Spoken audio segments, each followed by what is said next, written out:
Hey, aren't you going to contribute more around the house? If you're going to be that kind of wife, maybe you should just leave. I sat there, stunned by my mother-in-law's harsh words. Her cold, intense gaze bore into me. Francisco has us, and we don't need you anymore. You always look tired and seem to accomplish nothing, chimed in my unhelpful sister-in-law with a dismissive tone. This is too much, Francisco. Don't you think your mother and sister are going overboard? I pleaded. I'm doing my best too. When I sought help from my husband, he responded with a demeaning attitude. I agree with my mother and sister, Francisco interjected. I'm busy with work, and it's becoming a problem if you don't help with the chores. Besides, my relationship with the new part-time girl is progressing, and you're just baggage. Can you quickly pack and live somewhere else? Shocked by Francisco's words, I glanced at the three of them. They all seemed to blame me. A surge of rage welled up in my chest. I took a deep breath, calmed myself, and said, I understand. I need some time.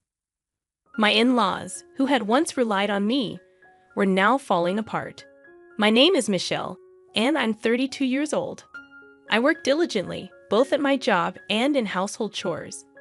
While it's not uncommon for women to continue working after marriage, I truly love my job and strive to succeed in the company I joined right after college. One morning, as I was getting ready for work, my husband, Francisco, approached with a pleading look. Michelle, can you take care of this? He handed me a file crammed with receipts and bills. You should manage the cafe's finances properly. I smiled and responded, sorry, but I'm really bad at that. I met Francisco while he was working part-time at a cafe I frequented. After a few chats, we began dating and eventually talked about marriage. Now, Francisco owns the cafe, but despite his ability to run the business, he struggles with paperwork and always asks me to handle the accounting. As I sighed, my mother-in-law added, Michelle, I suddenly feel like eating Chinese food tonight. Could you rinse the rice well? Also, Mia and the kids are coming this weekend, so we need to plan their meals. Sure, I got it. I nodded to my mother-in-law's request and hurriedly left the house. Before marriage, I was excited about my new life with Francisco. However, he suggested, my mom's lonely by herself. Why don't we all live together in our big house? So now I reside with his mother. To put it lightly, she's not proficient in household chores. When we moved in, the house was a bit of a mess. After my father-in-law passed away, she started living on a pension, which she mostly spends on dining out or ordering food. Francisco seems to believe that housework is a woman's job, making it my full responsibility. Francisco's sister, Nia, occasionally brings her kids home, and each time she does, my to-do list grows. I can't help but think that yet another chaotic weekend is approaching. Weekends, which should be precious times for recovering from the usual exhaustion, turn into moments where my sister-in-law's children ask to play or complain about being hungry. I find myself not only preparing meals in the kitchen, but also entertaining the children. Then, my sister-in-law drops a bombshell. Michelle, I'm getting divorced, and we'll be moving back here with the kids next month. I'm surprised, and for a moment, I'm lost for words. Really? Do you have something to say? She asks. No, I was just thinking. It must have been hard. When are you moving? I want to move as soon as possible.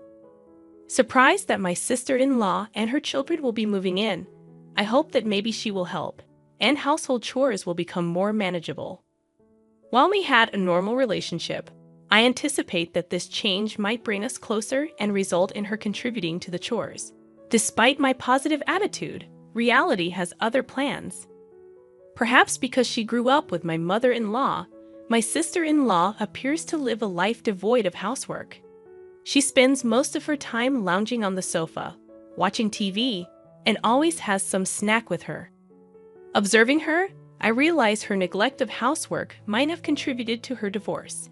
Now, with the added responsibility of preparing meals for her children and making lunches for kindergarten, my workload increases, and my free time diminishes. I had hoped for her assistance, but it's disappointing that it turns out to be a swing and a miss. Then, there comes a time when my work at the company suddenly becomes hectic. Every day, I start work early, do overtime, and return home exhausted to find the room overflowing with things, with no space to even walk. Seeing this scene each day, waves of fatigue wash over me. On top of that, my mother-in-law and sister-in-law complain, asking if dinner is ready yet or why I'm home so late. When I struggle to manage household chores, they coldly remark, "Michelle, there's a mountain of laundry waiting. Don't slack off just because you're busy." I internally protest, "Mother-in-law, I'm really trying my best." But before my sister-in-law can say anything, I frequently opted to keep my thoughts to myself. "Michelle, are you standing up to your mother-in-law? That's a bit bold. But for the sake of the children, please try a little harder to make homemade meals," suggested my sister-in-law. I couldn't help but respond, "If you have so much free time at home, why don't you help out once in a while?" While doing household chores, I overheard Francisco's sister saying, "Haha, Francisco owns a store, so Michelle doesn't need to work, right? If that's the case, maybe you should try a little harder at home." Behind their words, I felt the mounting pressure that I should be doing more. That night, at the peak of my stress, I decided to speak my mind to Francisco. "I've been so busy lately, and neither your mother nor your sister is helping out with household chores. It's really hard." "Michelle, you're not speaking ill of our family, are you?" Francisco's eyes sharpened a bit, and I braced myself. "That's not what I mean, but it's hard for me to do everything by myself. If you helped out once in a while, things would be a little easier for me. I'm busy managing the store. It's different from a regular job. Housework is the wife's responsibility, right?" Even though disappointed by his response, I sat and pondered. A good idea suddenly popped into my head, and I silently pumped my fist. I immediately grabbed my smartphone, opened my favorite online shop, and started adding necessary items to the cart. After completing the purchase, I went to bed satisfied. A few days later, my new electronic household appliances, which would become my lifelines, were delivered to our home. The latest washing machine, a cleaning robot that reaches every corner of the room, and a rice cooker that cooks delicious rice without much effort. Each of them was a savior, making my daily life just a little bit easier and more enjoyable. While setting up the new washing machine, my mother-in-law and sister-in-law suddenly appeared with surprised expressions. "Wait, Michelle, you got such a fancy washing machine, but the old one was still good, wasn't it?" Smiling gently, I replied, "The old one took a bit too long, and I heard this new one shortens the laundry time." Their gaze then shifted to the cleaning robot and the new kitchen appliances. "See, I've also upgraded these," I said, showing them off a bit. "All these things, cleaning robots and convenient cooking appliances." "Michelle, come over here for a moment," my mother-in-law said inside the room. Seeing the slightly surprised expressions of my mother-in-law and sister-in-law, I smirked to myself. Francisco sat next to me, and the four of us began our discussion. "Why did you buy so many things?" My mother-in-law raised her voice. "Do you really need all these new appliances? Isn't it just because you want to make things a bit easier?" she continued. "Well, I thought it would be nice if things around the house could run a bit more smoothly," I replied with a slightly troubled expression. But my mother-in-law chimed in, "Relying too much on machines, aren't we?" The sister-in-law waved her hand, but I responded, "The appliances we had can still be used. Francisco is working hard managing his store. Maybe you should be more frugal." Francisco nodded in agreement with his sister, and in a quiet voice I murmured, "Maybe you're right." There was a hint of anger in my mother-in-law's eyes, and I stumbled over my words. "Are you even considering our household?" "I really am, but I'm just a bit exhausted," I replied. My mother-in-law raised her voice, exclaiming, "Enough. I can't believe you're our daughter-in-law." My sister-in-law, with a disgusted look, added, "I'll watch over Francisco. We don't need someone like you here." When I looked at Francisco, he said coldly, "I understand what Mom and Sis are saying. It's a bit difficult to have a wife who doesn't do housework.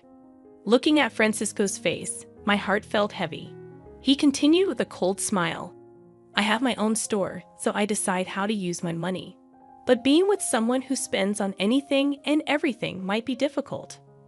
I was shaken by his words, but I looked into Francisco's eyes and counted to 10. He added with a hint of cruelty. Also, I've noticed things have been going well with that new part-time girl. She's more attractive than you are now. Maybe it's time for you to pack up and find a new place to live. A fire of anger surged within me, though I didn't voice it. Taking a step back and calming myself, I replied after a deep breath, "All right. I'll look for a new home. That's better." "Finally, you understand. I'll feel much better without you around," he said smugly. Francisco signed the divorce papers that night, and I moved to a nearby weekly rental apartment with just the bare essentials and the divorce paper. No one tried to stop me when I left. Did they ever really care about me? After submitting the divorce papers at the city office, I found a stylish apartment to start fresh. During this time, an unexpected opportunity came my way. A promotion I had been putting off because of my family situation. I seized this chance and began working as a section manager. Every day, as I dedicated myself entirely to my job, I felt a renewed sense of accomplishment. In the midst of these busy days, my phone rang. The caller ID showed it was my former mother-in-law. I thought we had nothing to do with each other anymore, right? Without checking her message, I swiped to dismiss the call. My new life had begun, and I wouldn't look back at the past. A year flew by. One weekend, as I was relaxing in my room, listening to my favorite music, my phone rang again. To my surprise, it was my former mother-in-law. Wondering what she wanted after all this time, I picked up. "Hello, is something wrong, Michelle?" I finally got through. "I didn't think you would answer after so many calls." "Well, it's been a while. What's going on?" I asked. She hesitated for a moment and then asked, "How's your new life?" Despite her probing tone, I replied cheerfully, "It's great. I love my new apartment, and work is going smoothly. I even got promoted and am living freely." "That's good, Michelle. Can you come back home?" I was taken aback and blurted out, "Why?" "We're struggling financially." I thought to myself, I knew it, and responded cautiously, "Francisco's cafe only makes about $1,000 a month, right? If no one else in the family works, things could be tough." "You knew about that?" she asked. Yes, Francisco's cafe wasn't doing well. I was fully aware of its financial situation since I handled all the accounting. But he pretended to be the successful owner without understanding the real state of his business. It was almost laughable how oblivious he was. I handled all the finances and procurement, so of course. I sensed her shock. "You knew and didn't tell us?"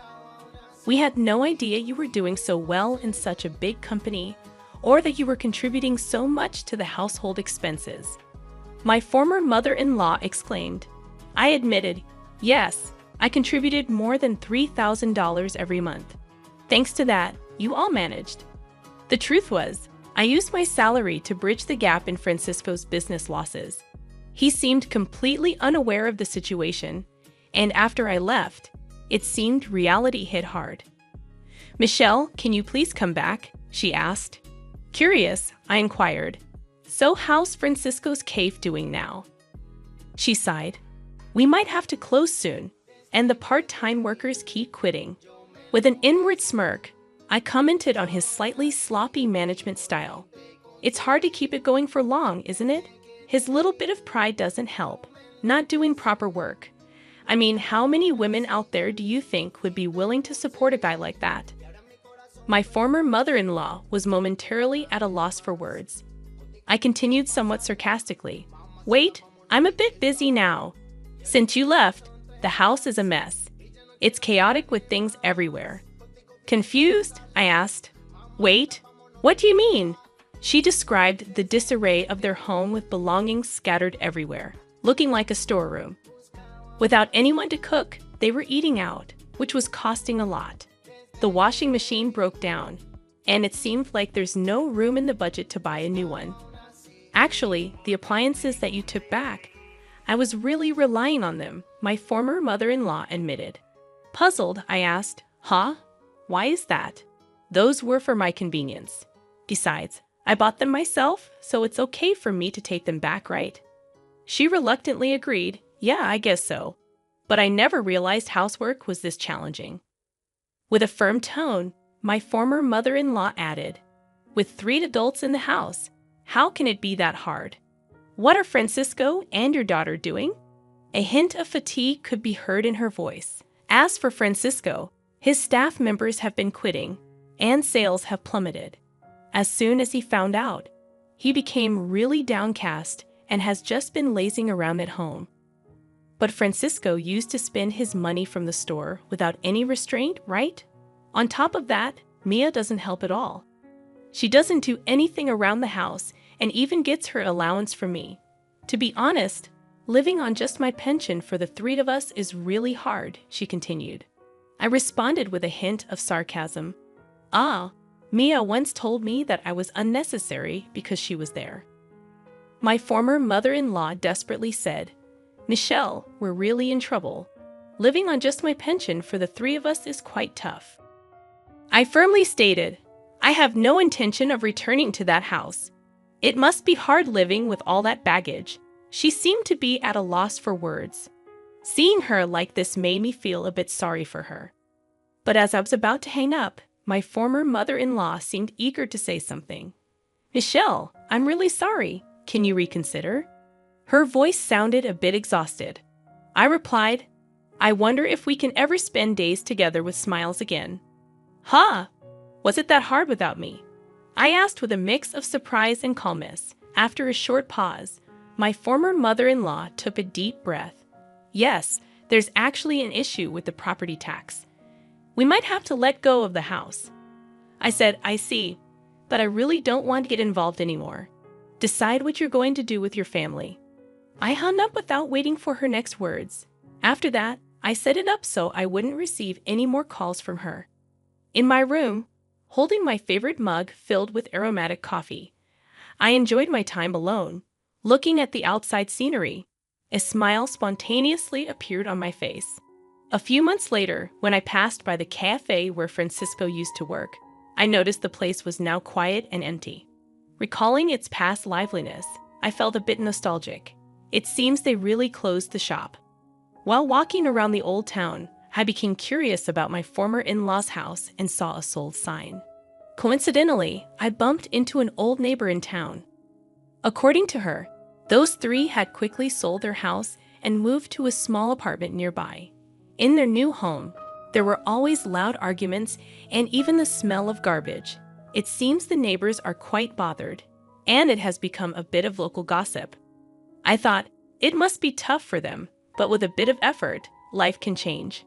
I wondered why they don't try. As I gazed at the old house, these thoughts wandered in my mind.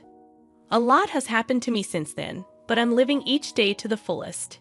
In fact, a handsome guy from my workplace confessed, saying, "I really admire your hardworking nature." Now we're enjoying our dates, and I'm really looking forward to what the future holds. If I get married again, I really want to be happy. I'm feeling very excited about it now.